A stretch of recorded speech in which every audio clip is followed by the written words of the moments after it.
take a step and heard more leaves rumble. He was coming in my direction, and I was not prepared in the slightest for what to do. My gun wasn't going to help me, because I made a vow to myself that I would never actually take a shot at Bigfoot. He belonged here in the mountains, and I was the one in his territory, so trying to kill him would be wrong. Instead, I stayed still, and I tried to hide in a bushy area not far from where I had set up camp. I did have what I wanted in the end, and that was my own encounter that I could tell my family. A story I hope will join others and be passed along for generations long after I'm gone. The trip was hard on me during the prime of my life, so I wouldn't dare go back and try finding him again. Plus, I think that the mystery of Bigfoot is best left when people only get one glimpse in a lifetime. Along the highway were full, but our spot was empty. It was at a pull-off right by the Big Thompson River, a really sweet camp spot, but you couldn't really tell it was there unless you knew it. It sat right next to some jagged and crumbly cliffs. We put our tent up as far from the rocks as we could, as I get nervous about rockfall. I wanted to build a fire, but we were exhausted from staying like in the movies. I laid there listening, thinking I was dreaming, as I swear it was getting closer. I started to panic a bit, and I woke Liz up. She laid there too, trying to figure out what was going on, and then she sat up in her sleeping bag. She said she was getting in the car because it was too weird, and I agreed. We both stumbled from the tent and jumped into the car, where I locked the doors and put the key in the ignition, ready to leave at any moment. Right behind that, I just sat there in shock, unable to drive away, and this huge creature just stood there, looking at us. Liz started crying, and I almost felt myself get a little hysterical. Now, with no warning, this thing began rocking the car up and down. It then started rocking it sideways, and I knew it was just a matter of time before it tipped us completely over. Get around. I knew we just sort of crumbled into a sitting position, holding each other there in the rain, and I could feel Liz's sides heaving as if she were silently sobbing. All I could do was hold on to her and hope the thing would leave us alone. I picked up a rock and planned to use it if I had to, but the creature just stood there below us. And now I could hear a really strange sound, like rocks clattering together, coming from the distance. My parents divorced when I was very young, but they co-parented very well. From as far back as I could remember, my dad would pick me up and bring me either camping or skiing, depending on the weather. And we all still spent a lot of time as a family together, with my siblings and both of my parents at the beach. I remember hearing stories about Bigfoot, but it was the 90s, and I was a teenager by the time I was able to really understand what it was all about. The stories I had heard about Bigfoot were told as though he were some sort of urban legend or younger half-siblings. We were supposed to go camping that weekend, but one of my brothers got sick, and though my dad offered to take me and my friend, who I had brought to his house with me camping anyways, of course I felt bad and told him not to worry about it. He said my friend and I could still go, and that he would drive us. I had never been able to go camping by myself before, just me and my friend. And so that was an awesome offer that I had for miles and miles besides more forest. It was very peaceful. We each had our own tent on opposite sides of the fire. At around midnight, we put the fire out and we each retired to our own spaces. I planned on staying up for a while and reading by flashlight, and I think he was planning on doing the same thing. It was about an hour later when I heard him whispering to me that he couldn't sleep to gather my bearings and figure out the easiest way to get back. As we stood there, we both suddenly heard what sounded like something gigantic coming out of the woods and walking up directly behind us. We were standing in the middle of a clearing, and neither of us was brave enough to turn around. We both felt whatever it was breathing down the back of our necks. As we ran, me in front and my friend following my heels very close behind me, we heard strange howling and hollering from right where we had just been standing. I don't know.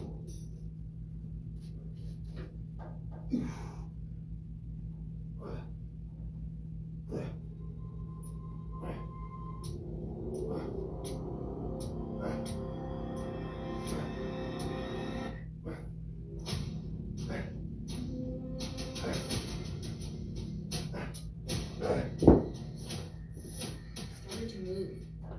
The sounds had stopped, and not just that, but it seemed like the entire forest had gone completely quiet. I waited, and sure enough, a gigantic, furry hand or paw, something that looked more like a catcher's mitt than anything else, reached into my tent from the flap. I saw a little bit of an arm as well, but that was it. And it seemed like those appendages weren't attached to me all the times I had looked outside my tent, when it should have been right in front of my face. But the theory about them coming and going through portals, and being able to make themselves invisible comes to mind. Lately though, I posted my story on some Bigfoot forums online, and more people are responding to my posts, saying I must have encountered a demon and that it was after my soul. I know that sounds ridiculous to some people, but where do you draw the line? If you believe in Bigfoot... For water slides. Fireworks paint the sky every night, and happy hour can happen at any hour. Here, anything is possible, as long as you can imagine it. And that's what makes Orlando unbelievably real.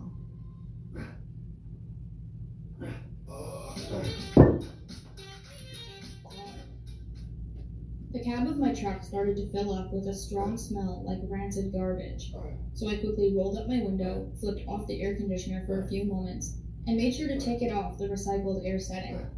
That was the last thing I wanted, was for that smell to hang out in the cab with us. I think it was the smell that made my friend and his dad wake up.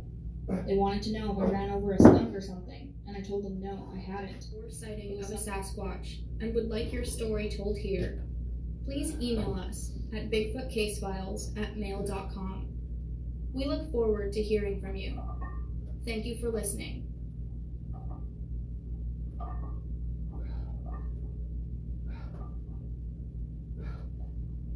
In the last few months, he's lost like 15 pounds. And my wife is really noticing the difference in energy. And that extra endurance has been... My parents, my older siblings, had the other room in the small cabin, and we were sleeping with all the windows open due to the lack of AC. Suddenly I woke up immediately out of a deep sleep, and I looked over to notice my parents had woken up at the same time.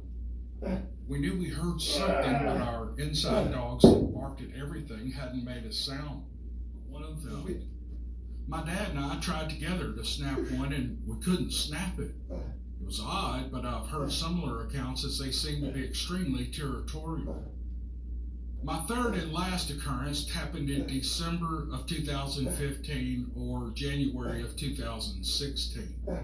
We were moving out of the old cabin and into a newer house on the other end of the county. Welcome to the Dixie Cryptid Podcast, also known as the What If It's True podcast, out on the podcast network. That means if you have a podcast app like Apple Podcasts, Spotify, Podbean, Google Podcasts, which is going away soon, Amazon Music, Audible, you can listen to this podcast. Any podcast app, just do a search for What If It's True podcast. It'll be right there at the top. It's actually, that farm consists of several hundred acres, and most of it is heavily forested.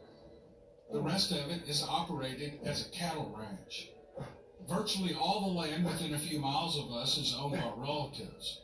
I don't want to be tedious about the layout of the land, but it is critical to the events I'm about to describe. I recently retired from my practice, and I'm areas in the U.S. where an accomplished being can disappear forever, and it does happen. Once you leave the swamps, you are in heavily forested hills with only a scattering of fields and pastures to disrupt the landscape. And my first story is brief. About the 1963 duck hunting season, my younger brother and a close friend who was part of the Holy family who related, but every few years, cattlemen in our area would have instances, usually the same day, of livestock tearing through fences to get away from something. Now, most of the cattle are gone now, so I don't know if that thing is still coming around. The cattle were so scared that sometimes it would take 2 or 3 days for them to calm down. Now, this story will require a little patience to get through, but I think the wait is worth it, so listen on. Our farm lies about 2 miles from the Pearl. In the winter of 1965-66, after football season was over, close friends of ours were having a problem with raccoons. They owned a few thousand acres, some of which was on the top of the escarpment. 100 acres had been cleared for pasture on the north side of it and going south to the brink of it. The raccoons had discovered the feeders with the crushed corn covering the nation, and we were befuddled as to what to do. So as far as what to do, that decision was made for us. We heard something opposite in the gully. It was making no effort to be quiet. We thought it best to end the hunt there and then. We started climbing out of the gully with the dogs underfoot. We had only gone a short distance when we heard whatever it was. All right. That's it. Out here for Tuesday. Some back and some chest. Decided to stick with them single arm bent over dumbbell rows for the rest of the way out. Those I feel like I get more benefit out of them than the other with the easy bar, doing it two-handed or whatever. Tonight I just wanted to do those. I felt a little better. So. You didn't see me yesterday. I didn't come back out here. I stayed in the house, but I did some work, but it was in there. I didn't feel like filming. Just some light dumbbell work. Just a lot of reps, a lot of high reps, lightweight. But hell, man, that's it for the night out here. It's really pretty damn cold. It's supposed to be real cold tomorrow. I'll be glad when this little cold stretch is over and get back to the warm weather. But got a ways to go. That's all right. We'll make it.